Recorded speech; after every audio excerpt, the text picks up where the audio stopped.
Let's analyze these first paragraphs. Aeneas et Trojani navis coscendunt. These two words go together, and Trojani is clearly a nominative plural, so that is the subject. The form Aeneas is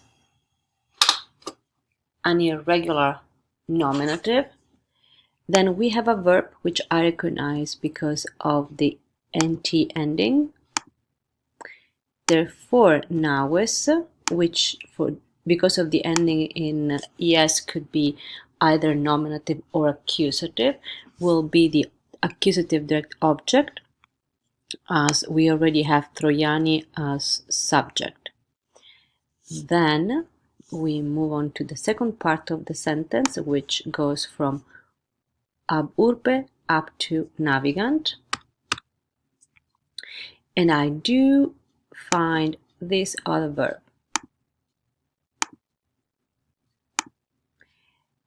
The ending in nt tells me that the subject must be again plural. And in these words, I don't have any nominative plural endings. The nominative plural endings are either AE for the first declension nouns and I for the second declension nouns if they are masculine, A if they are neuter, and then ES for the third declension. So I'm assuming that the subject or navigant is also Aeneas et Trojani. Naviga means to sail, so they, Aeneas and the Trojan, sail ab urbe Troia. Ab is the preposition that means from, and it's followed by the ablative case.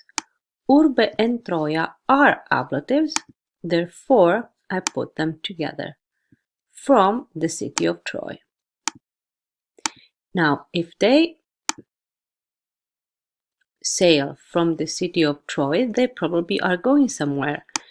The preposition in followed by the accusative means towards, and after we have terras ignotas, which are two accusative plural feminine, so this is the place to which, and we have they sail from the city of Troy to unknown lands.